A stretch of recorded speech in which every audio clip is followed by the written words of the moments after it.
Aha, There you are. Hello. slight technical hitch. Hello, Yeah. everyone. We're Hi. joined again by Madeleine Spencer, broadcaster and beauty journalist.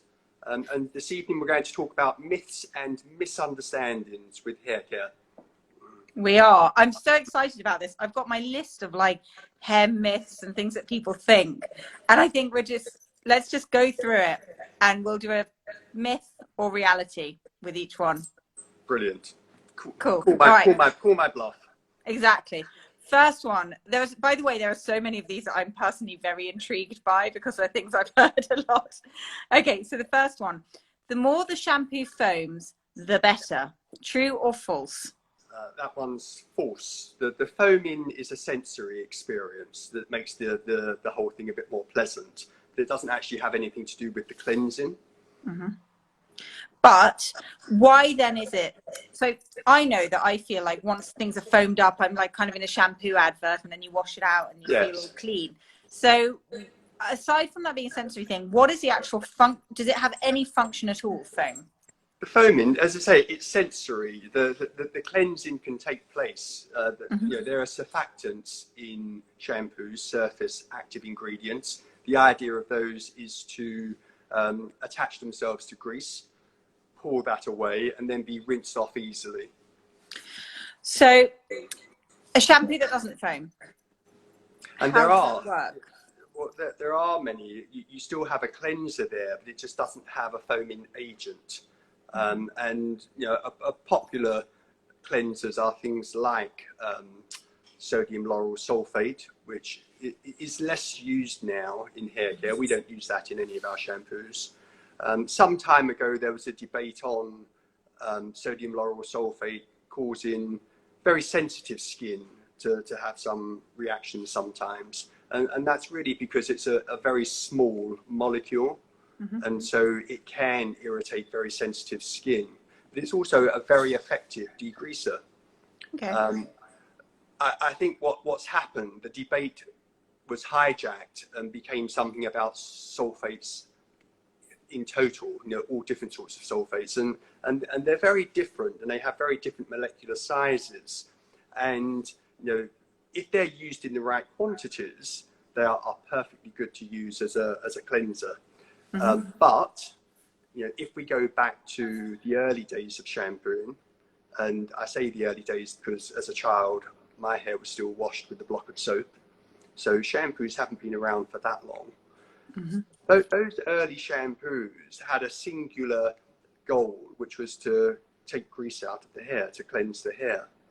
And many of those in the early days wouldn't have been that much different to washing up liquid or something you would clean your car with.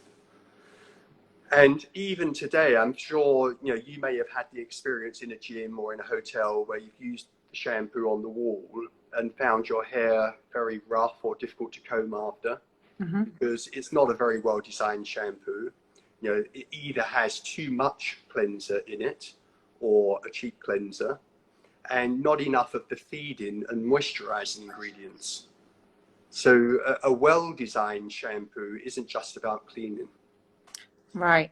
It's about not stripping as it's cleaning, right? Yeah, but stripping, you can over-clean hair, not because it has sulfates in, but because it's badly designed. It doesn't have enough feeding ingredients and moisturizing ingredients. You're using too much, or you're shampooing your hair twice, perhaps, when you only needed to shampoo it once. Gotcha. It's the same as people have discovered with COVID. If you wash your hands with soap every 15 minutes, your hands will become dry. You know, that's not really because it's a bad soap. Yeah. But if you keep cleaning and cleaning, and I think people find that with our products, you don't actually need to use that much. Yeah. To get the job done. But you're the, I want to say the king of hair health. So in terms of hair health, is foam a bad thing then? No, it's not. It's not a problem. I mean, there are shampoos that claim to cleanse the hair with conditioning mixed in with it, but you know, I'm still very doubtful of a single product that's trying to do two things. It's trying to take grease away and also trying to put oil in at the same time. And what I found is a lot of these products have ingredients in them that I wouldn't particularly want on my hair, to compensate for the fact that it's everything in one product. Right. Interesting. This sort of feeds into another myth, but I'm going to stick to this order. So the number 2 is, does your hair become immune to using the same shampoo? This started out in the 70s, and it was part of a marketing campaign for a national launch of a new shampoo. And I believe it was Neutrogena at the time, but don't quote me on that. I could be wrong. And the idea was they wanted to get people to switch. And it was a very, very effective campaign. And it became part of the word that you had to change your shampoo. It wasn't actually true at the time, but it became true in the early 80s as manufacturers started to put more plasticizers and silicons in products.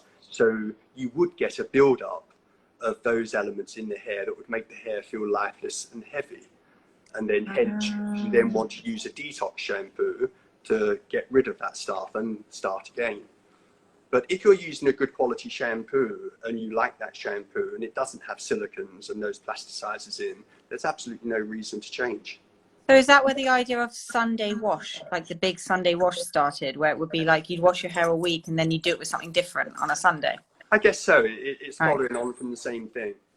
Interesting, because that still prevailed when I was younger. It was still, you need to change your shampoo every month or two, or when you got to the end of a bottle. It became folklore.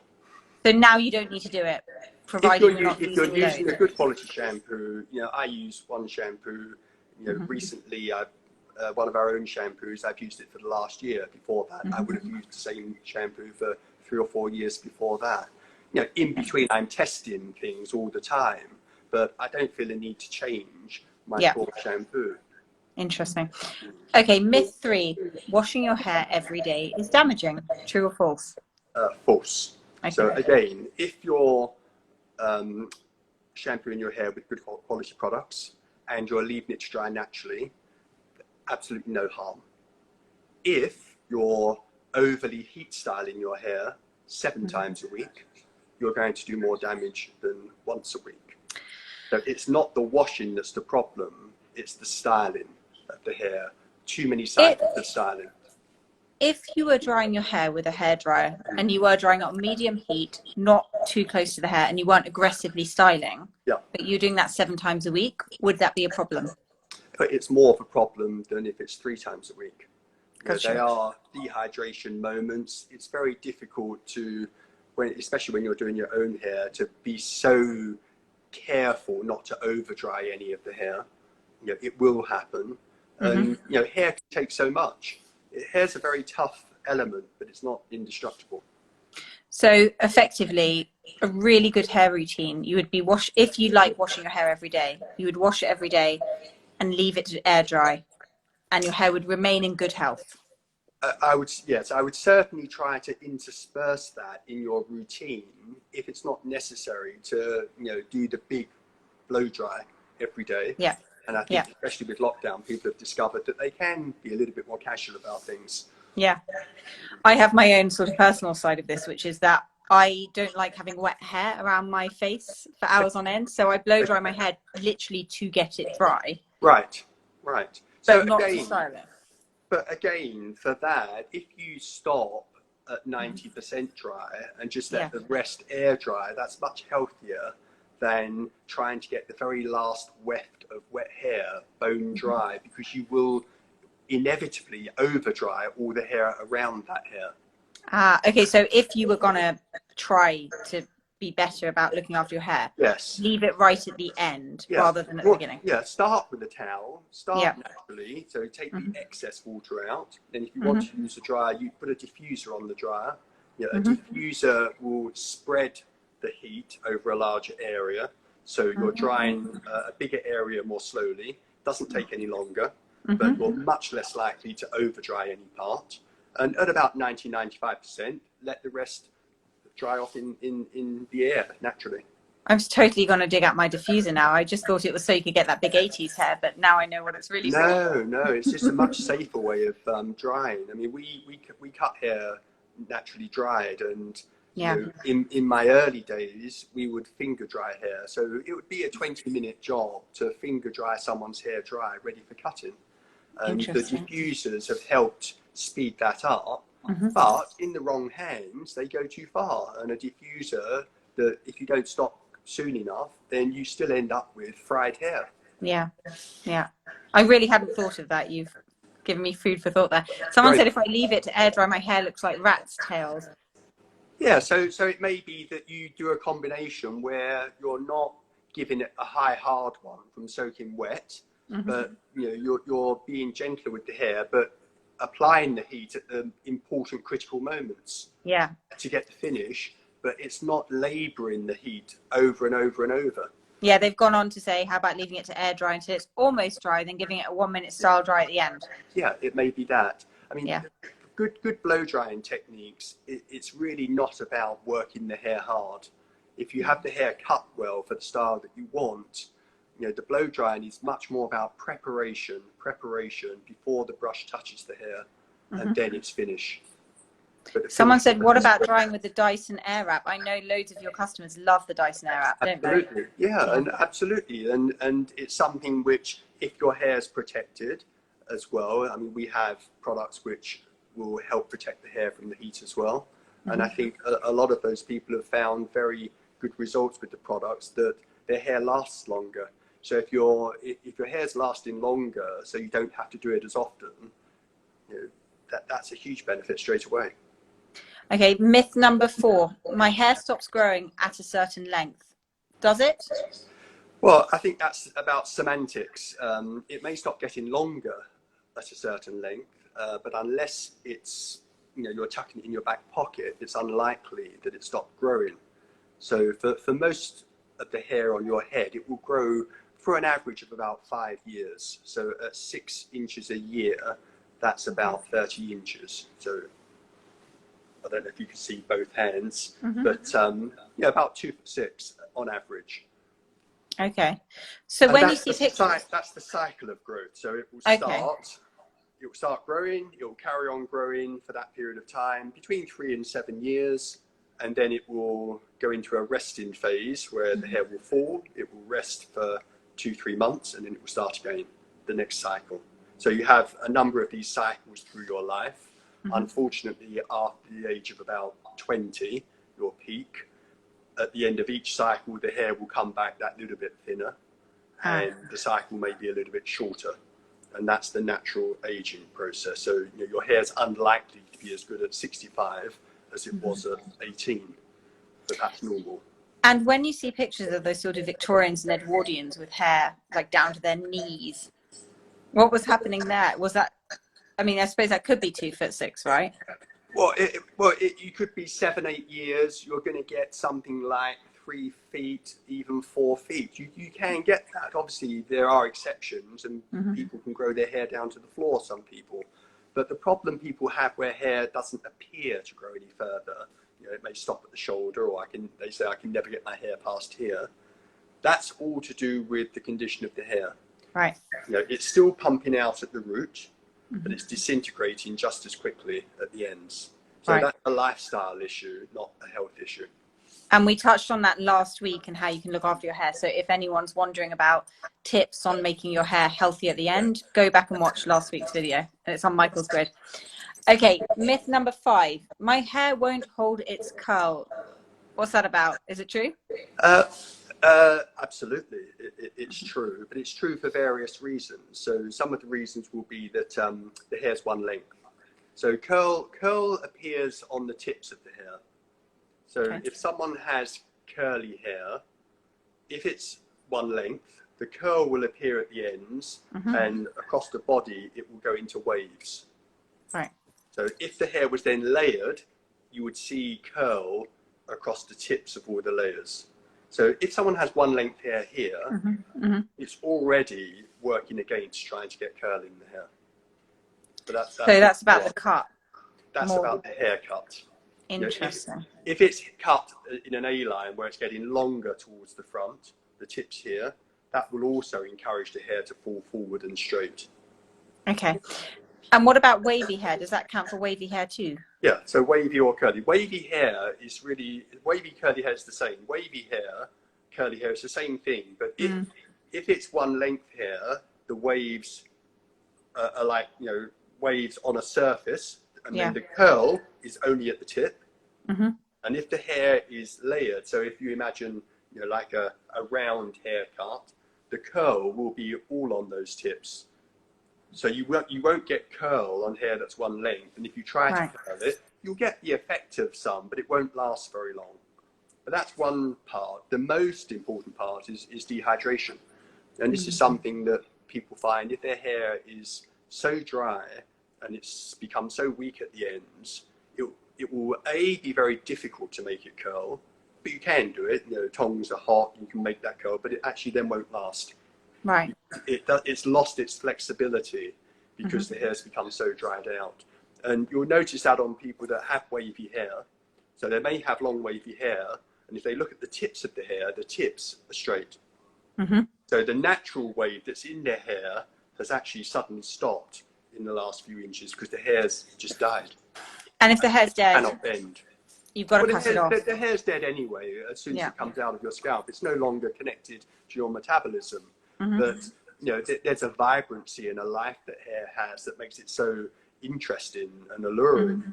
But if the hair has become so dry that it loses that ability to bend, and this is what people see as bounce, you know, bouncy hair, it moves, it resonates when it moves. If it loses that, it just hangs dead. It's not an attractive accessory. Before we move on to the next one, which I'm really excited about as well, I'm just going to answer 2 questions here, or I'm going to ask you to answer them rather. Any advice on beard treatment? Do you treat beard hair in the same way you treat head hair? Well, beard hair is a little bit wirier than hair. I mean, I've got a beard here. You know, we use products on here. I use the same products, similar products to on my hair. We have them for beards. It depends on the length of the beard as well. We have an exfoliating shampoo, which is fantastic for beards because you know, people with beards can miss out on cleansing the skin properly behind, which is not that great. So a regular exfoliate is good. Depending on the length of the beard and how controlled you want it to be, we have an oil or a heavier wax type product. So, you know, the oil will soften the beard, so it's not so brittle at the end. But if you actually want it to look more neat and clean, the wax will hold it down a little bit more as well. So it will actually smooth it out. So beards are different. And so if someone was shampooing their head of hair, they wouldn't go in and shampoo their beard as well. It's better to use something different. Depends on the shampoo you're using, but you could. But I would recommend a regular exfoliating shampoo. Right. On the beard. So it's gonna. And then Tammy has said, how often do you wash fine hair? I tend to wash it every day, otherwise it feels flat. Yeah, and that's not a problem. And actually, for that sort of hair, often you need to wash it every day because it will pick up pollution. You know, it will pick up oils and it will look lackluster. So again, very important to use good quality shampoo and conditioner. And is UV Lifesaver for, I think she means, is UV Lifesaver for chemically treated hair as well? Yeah, it's for all hair, but you'll find that on chemically treated hair, it's the hair's more fragile, more vulnerable. So you know, it needs it even more. Let's say, you know, chemically treated hair needs even more care. But it's not that you have different things necessarily. It's but yes, it works very well for chemically treated hair. Let's move back to the myths. So it's number 6. Split ends can be repaired. Yeah, I do laugh when I see the next product that comes out that claims to repair split ends. Yeah. I actually have a picture here. I mean, this gives an idea of hair up close, and I think it's a good illustration. You can see that. Yeah. So a healthy hair here, it's full, and the cuticles lay flat. Because they lay flat, the hair is smooth, and it also reflects the light very well, so it appears shiny. As the hair starts to become damaged for whatever reason, the cuticles start to lift away.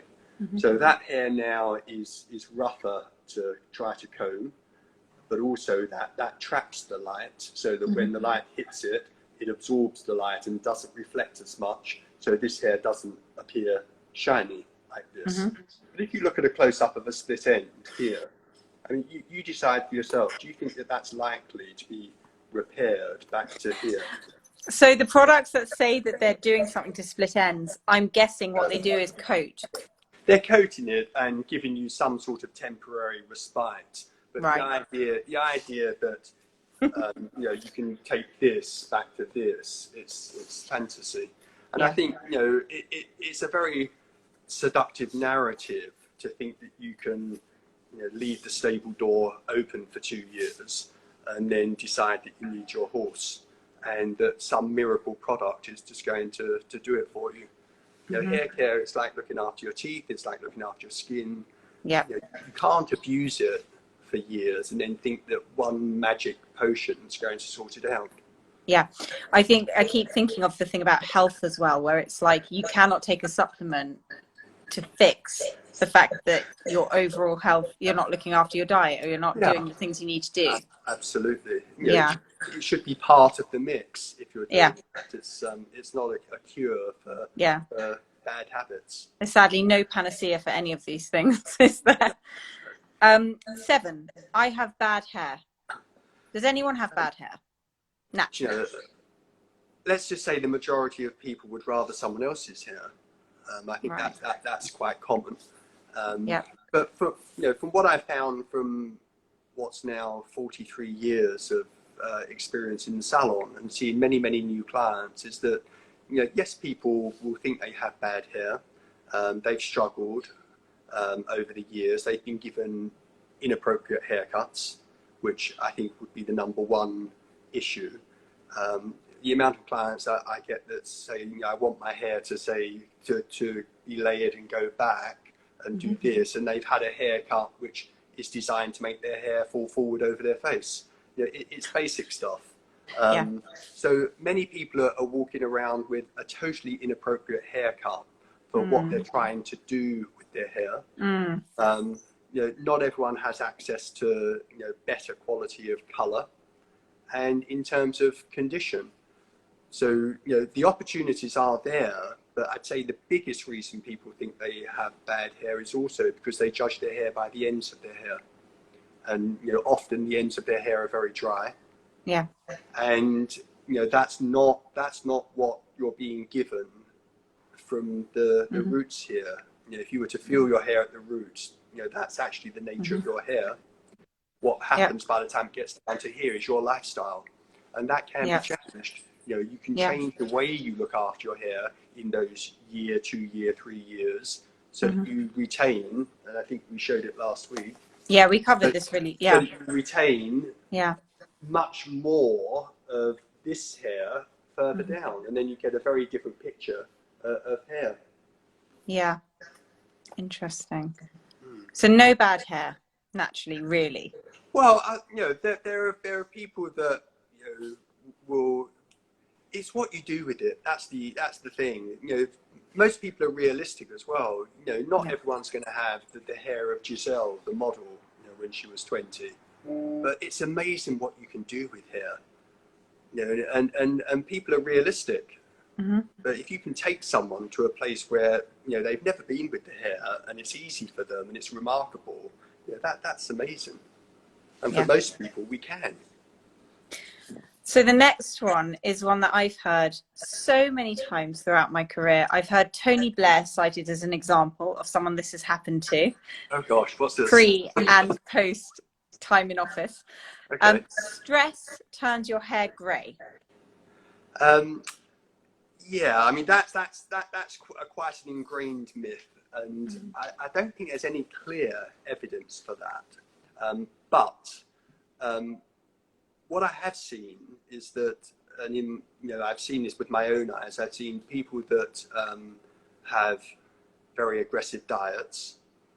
Their hair can turn white, and I think I'll just come back and just explain. There's actually no such thing as grey hair as such.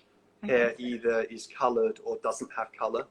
Right, so it just loses its pigment. Yeah, so it loses its pigment and Right. it becomes white hair. So if that white hair is against the background of dark hair, then the proportion of white to dark will give you the type of grey that you have, whether it's very dark, pewter, or silvery grey. So what we know can happen is that under stress, the life cycle of the hair can be shortened. And I'll show you an illustration here. There are three key phases of the hair cycle: anagen, telogen, catagen. And that's essentially the main cycle, which I said for most of your hair is 3 to 7 years. The hair's growing happily. Then it goes through a cycle of pause where the hair breaks away from the follicle. And then it falls away and goes through a resting phase of about 3 months. So at any time there's an amount of hair on your head that's in that resting phase, it's going to come back again, but one cycle is completed and it will come back. Right. What we know is that under extreme stress, it can shorten that growth phase, that cycle, to maybe 5 years, and pull that hair into its falling phase quicker. So more hair will fall. And then when that hair grows back in much more hair than would normally be in the cycle, it may be that during your normal process of greying, hair comes back, more of it comes through, because actually you wouldn't have seen that for a couple of years, but actually it's been condensed into a shorter period. Suddenly you feel like you have a lot of white hair. That's such a bummer that one's true. I'm sad about that. I don't think there's any evidence for someone to see a ghost and suddenly their hair goes white. Right. Other than in the cartoons. Okay. Let's do some more questions before we go to the final two. So Louise has said, any advice for hair breaking through menopause? Well, hair will break if it becomes too dehydrated and weak. So at any stage in your life, and certainly those stages where hormonal fluctuations are, making things difficult in various ways, hair can come under pressure. More hair will fall out than normal as well. So the cycles are all disrupted by the hormonal changes. But the hair that's on the outside, that's a factor of lifestyle. So that's really about looking after the hair on the outsides, to not allow it to become so dehydrated that it becomes brittle. Tammy has said, I take biotin supplements. Is there anything you recommend as the best one? We have biotin in our supplements, our Power Shot supplements. Okay. They do play a part in good hair care. And I have to say, I'm not a great fan of popping lots of pills. And I think I personally would rather use diet, a good diet, to deal with nutritional issues. But I do take 2 of our pills, and I also take a vitamin D spray, and I find they work very well. Yeah. This isn't a question, but someone said, loving your products. My hair conditions improved after just 2 months use. Yep, I love your products too. They're really, really great. Okay, Tracy has said, I've always had thin hair at the front of my head due to PCOS. Now I'm postmenopausal, it's got worse and it's really noticeable. Is there anything I can do to improve the situation? It can be difficult to treat those situations where the hair has fallen. My expertise is more dealing with hair on the outside. Yeah. And often a haircut, a change of style, will dramatically help those issues. We have clients with all sorts of hair, but if you're trying to do something with your hair and it's just not working, it may just be that we change the style. Right. And do you buy into all the, there's loads of tech on the market. Have you ever recommended those to your clients? Sorry, loads of? Like tech things, like things you put in your head to make it grow and that sort of thing. Oh, sorry, I'm not familiar with that. Okay, fine. Okay, yeah, good. So you're more about the haircut then. You think a haircut and a good diet is going to get you results. Yeah, it's more about, and the products that you use, and making sure that they are healthy. Do you mean like growth supplements? I mean, like I've seen some like laser caps and things like that, and like kind of, like machines you put on your head. Right. Okay. Every day. Yeah, but I don't know whether they are. I need to look into it more. And it's one of those things that, something comes out and you hear about it and you're like, interesting. But yeah, I think they're in the early stages right. of seeing, like they've had with skin for a long time. Yeah. Puncturing the skin, making it repair itself, and that's helping the skin renew itself. Yeah. There is some work being done on the hair doing that, and also injecting the scalp with fluids from somewhere else in your body to actually get it to renew. And I'm very interested to see if those sort of things work, but I think it's not yet. They're still working on that. I agree. I also think you want there to be the solid science and the studies before you do anything like that. Yeah.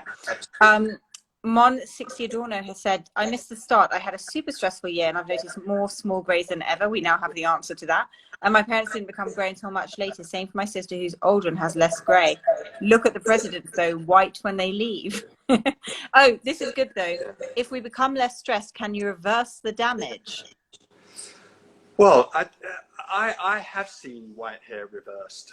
I've seen white hair that's come about with people that are probably too young for it, and in the cases I've seen, it's been through aggressive dieting. Right. And I have seen that reversed when they've normalised their diet regime. But also, it's shown that smokers will go grey sooner than non-smokers. So the nutrients that you feed the hair and the toxins that you keep away have a bearing on the pigmentation as well. I mean, what they do know now is that there's a protein in the follicle that switches off the production of melanin. So that is what turns the hair white. So a lot of work is being done on this to understand the mechanism in the body where suddenly it produces more melanin for your hair. And I'm sure when they actually solve that, they'll be bought out by L'Oreal. And everyone in the whole world will be clamoring for it. And it will be buried. Yeah. So someone said, so are you saying, Michael, that Lifesaver conditions hair, but you still need a good haircut if you, the end of that isn't there, but I think basically if your hair is damaged and if you need help, Lifesaver will condition and a haircut will save the end. Everything. When we take someone's hair, we're looking to maximize everything to get the very best out of their hair. So that comes down to the cut, the condition, the color, how they manage it themselves. It's maximizing every part of what we can offer. So you can't have a bad haircut with bad condition and think that Lifesaver alone is the answer, because it will be much better. But if you do the haircut too, better still.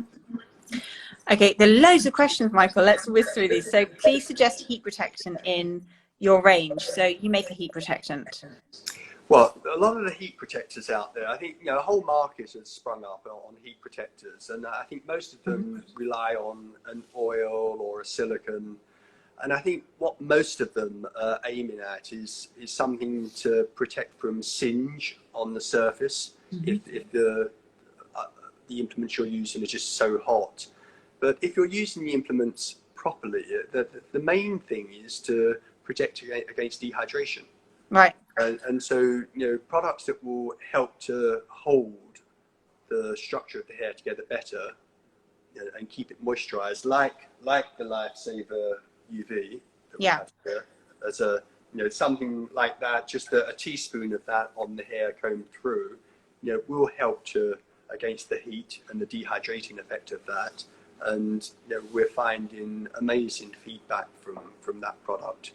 And if someone were going to, say, really aggressively heat style the hair, if you're going to straighten it, curl it with a tong, that sort of thing, would you recommend putting an extra pump on or more? It depends on the length of your hair. It's difficult to overuse Lifesaver, but if you're using the UV leave-in product, it depends on your hair. Right. If your hair is wavy Mhm. and you're leaving it natural, you can soak it with this, Right. and it will drink it Be up fine. and look great. Okay. But if you're blow drying your hair smooth, I would use less. So start with a teaspoon. You might put 2 teaspoons on if you've got long, thick hair. Mm-hmm. Okay, someone said I've got pernicious anemia, so I lack in B12 and have to have injections. It's affected my hair. Would your supplements help? The supplements do have B vitamins in them, Mm-hmm. but again, if they're having injections for it, I would say that's quite a high dose. Mm-hmm. I'm not sure the supplements would come close to that. Okay. So loads of people have said I love 3 inches more. It's made my hair much better. For the first time in my life, I've got the hair I wanted. All good stuff. And then, okay, 2 more questions, and then we're going to go and do the final 2 myths. Thank you. Do you look at scalp health at your appointments? Absolutely, yeah, Okay. absolutely. And then, are there any products you recommend to remove silicone from your hair? I wish I could, but it's a very resistant element, and I know that from when I show tests of silicone in a glass beaker. Mm-hmm. It's a nightmare trying to clean the beaker after, because it doesn't dissolve in shampoo. Mm-hmm. It can be a long process getting it out of the hair, and as of yet, we don't have something which just dissolves silicone and takes it out. But also because it wedges itself in the hair. Yeah. If you imagine hair like this one here, Yeah. which is quite common at the ends of someone's hair if they've got colour or something. The silicone wedges itself into all of those cracks and things. It's difficult to get it out completely. Right, which is why coming off it sometimes means you have that phase where you're... It can take a little time, and two problems with coming off it. Number one, the silicone that's on your hair will stop the goodness getting in to the same degree. So it's a slightly longer process to absorb the goodness, but also that it actually takes maybe 10 to 20 washes to get rid of the silicone too. Right. So in that time, you're going to feel that your hair's getting worse before it gets better, is it? Right? It may. Yeah, maybe. Okay. Depends on the texture of the hair. Right. And then final question here, when will UV be back in stock? Yes, unfortunately, we have had an out of stock situation. I blame Brexit again. It has an ingredient that comes from France, and it has been a little bit of a nightmare dealing with procurement and supply. But it will be back on Monday. Perfect. Okay, final 2 questions. If I cold rinse, I'll have shinier hair. Is that true or not? There's no evidence to support that, but it probably will make you feel a bit perkier. Okay. And final one, I hope I know what your answer to this is going to be. Women over 40 need to cut their hair short. Need. Yes, need to. I think that's a wonderful myth that's so clearly out of date. Yeah. And it's really come about from, throughout history, a period where, without the skills to smooth hair like we do, to colour hair like we do, hair that was wiry, frizzy and grey was not going to be attractive if it just got longer and longer.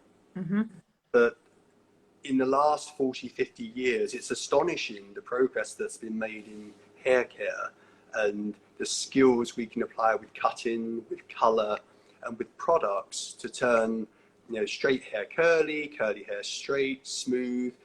We can more or less do anything with hair now.